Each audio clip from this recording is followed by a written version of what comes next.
اعوذ باللہ من الشیطان الرجیم بسم اللہ الرحمن الرحیم یا ایہا الذین آمنوا اطیعوا اللہ واطیعوا الرسول واولی الامر منکم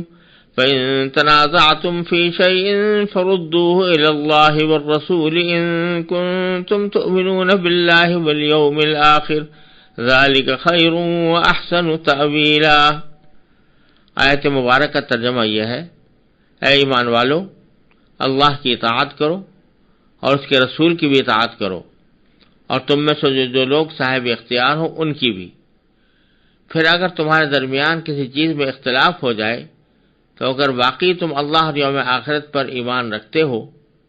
تو اسے اللہ اور رسول کے حوالے کر دو، یہی طریقہ بہترین ہے اور اس کا انجام بھی سب سے بہتر ہے۔ اس آیت کریمہ میں بنیادی اصول یہ بیان فرما دیا گیا کہ اطاعت اللہ اور اس کے رسول کی کرنی ہے، بلکہ اصل اطاعت اللہ تبارک و تعالیٰ کی ہے۔ رسول کی اطاعت بھی اس بنا پر ہے کہ اللہ تبارک و تعالیٰ نے آپ کو اللہ تعالیٰ کی رضا کے کاموں کا حکم دیا اور اس کی تعلیم دی، اس لیے نبی کریم صلی اللہ علیہ وسلم کی اطاعت کا بھی حکم دیا گیا کہ آپ کی زبان سے جو کچھ بھی نکلتا ہے یا جو حکم بھی آپ دیتے ہیں وہ یقیناً اللہ تبارک و تعالیٰ کی رضا کے مطابق ہوتا ہے، اس لیے آپ کی اطاعت کو بھی ضروری قرار دیا گیا۔ تیسرا لفظ جو استعمال کیا جس کی اطاعت کا حکم دیا وہ اولو الامر ہے۔ اولو الامر لغت میں ان لوگوں کو کہا جاتا ہے جن کے ہاتھ میں کسی چیز کا نظام اور انتظام ہو۔ اس کو میں نے یہاں ترجمے میں صاحب اختیار سے تعبیر کیا ہے۔ اس سے مراد اکثر مفسرین کے مطابق مسلمان حکمران ہیں۔ جائز امور میں ان کے احکام کی اطاعت بھی مسلمانوں کا فرض ہے، البتہ یہ اطاعت اس شرط کے ساتھ ہے کہ وہ کسی ایسی بات کا حکم نہ دیں جو شرعاً ناجائز ہو۔ اس بات کو قرآن کریم نے دو طرح واضح فرمایا ہے۔ ایک تو اس طرح کہ اصحاب اختیار کی اطاعت کا ذکر اللہ اور اس کے رسول کی اطاعت کے بعد فرمایا گیا،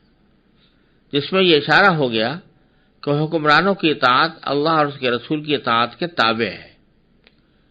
اصل اطاعت اللہ اور اس کے رسول کی ہے، اور پھر جہاں پوری اطاعت دونوں کی کرنے کے بعد پھر اولو الامر کی اطاعت کا وقت آتا ہے۔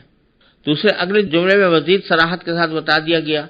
کہ اگر کسی معاملے میں یہ اختلاف پیدا ہو جائے کہ آیا حکمرانوں کا دیا ہوا حکم صحیح اور قابل اطاعت ہے یا نہیں، تو اسے اللہ اور اس کے رسول کے حوالے کر دو، جس کا مطلب یہ ہے کہ اس حکم کو قرآن و سنت کی کسوٹی پر پرکھ کر دیکھو۔ اگر وہ قرآن و سنت کے خلاف ہو تو اس کی اطاعت واجب نہیں ہے، اور حکمرانوں کا فرض ہے کہ وہ ایسا حکم واپس لے لیں۔ اور اگر وہ حکم قرآن و سنت کے کسی صریح یا اجماعی طور پر مسلم حکم کے خلاف نہیں ہے تو عام مسلمانوں کا فرض ہے کہ اس پر عمل کریں۔ لہذا اولو الامر کی اطاعت مشروط ہے اس شرط کے ساتھ کہ وہ حکم جو وہ دے رہے ہیں وہ اللہ اور اس کے رسول کے حکم کے کسی بھی جہت سے خلاف نہ ہو، تو پھر اس صورت میں ان کی اطاعت واجب ہے۔ لیکن اگر وہ کوئی ایسا حکم دے جو اللہ اور اس کے رسول کے حکم کے خلاف ہے، جس میں اللہ تبارک و تعالیٰ کی یا رسول کریم صلی اللہ علیہ وسلم کی نافرمانی لازم آتی ہے، تو اس صورت میں ان کی اطاعت واجب نہیں۔ چنانچہ حدیث میں بھی فرمایا لا طاعت لمخلوق، اور بعض روایتوں کے اندر الفاظ ہیں انما الاطاعت فی المعروف، اطاعت جو ہے وہ صرف انہی چیزوں میں ہے کہ جو معروف ہوں یعنی نیک ہوں اور درست ہوں، اور جو غلط باتیں اگر کوئی غلط غیر منصفانہ حکم جاری کر دیا جائے یا اللہ اور اس کے رسول کے احکام کے خلاف کوئی حکم جاری کر دیا جائے تو پھر اس کی اطاعت واجب نہیں ہے۔ پھر یہ جو فرمایا کہ اگر تمہارے درمیان چیز میں اختلاف ہو جائے، یعنی حکمران اور رعایا ان کے درمیان اختلاف ہو گیا کہ حکمران ایک کام کرنا چاہتے ہیں اور عوام دوسرے کام چاہتے ہیں، تو اب اس صورت میں فیصلہ کس طرح ہو، تو اس کا طریقہ یہ بتایا کہ اس کو اللہ اور اس کے رسول کی طرف لوٹا دو، ان کے اللہ اور اس کے رسول کے حوالے کر دو۔ اللہ اور رسول کے حوالے کرنے کے معنی یہ ہے کہ اس کو اس کسوٹی پر پرکھ کر دیکھو کہ کون سی بات قرآن و سنت کے احکام کے مطابق ہے اور کون سی اس کے خلاف ہے۔ اگر امیر کا حکم وہ قرآن و سنت کے مطابق ہے تو آیا کا فرض ہے کہ اس کی تعمیل کریں، اور اگر اس کا حکم اللہ اور رسول کے احکام کے خلاف ہے تو پھر اس صورت میں چاہیے کہ وہ واپس لے لے اور اپنے حکم کو نافذ کرنے کی کوشش نہ کرے۔ اور اس میں ایک بات یہ ہے کہ بعض چیز جب اللہ اور اس کے رسول کی طرف معاملے کو لوٹایا جائے گا، یعنی قرآن و سنت کی طرف، تو اس کی دو صورتیں ہیں۔ ایک صورت یہ ہے کہ کتاب و سنت کے منصوص احکام کی جانب رجوع کیا جائے،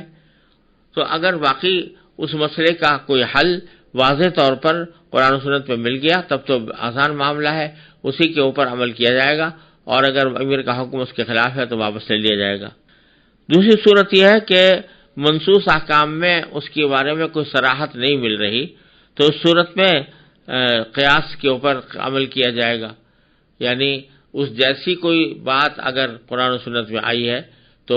اس کو دیکھ کر، اس کے نظیر کو دیکھ کر، اس کے اوپر قیاس کر کے، اجتہاد کر کے اس کا حکم نکالا جائے گا۔ تو اس صورت میں بھی اگر اجتہاد کے ذریعے پتہ چلایا گیا کہ یہ حکم اللہ اور اس کے رسول کے احکام کے خلاف ہے، تو اگر تمام ائمہ مجتہدین اس کے اوپر متفق ہیں تو پھر حکومت کا فرض ہے کہ اس بات کو واپس لے لے۔ لیکن اگر اختلاف خود فقہا کے درمیان اختلاف ہو جائے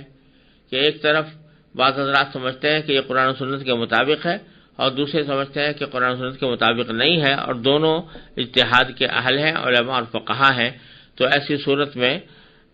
حکومت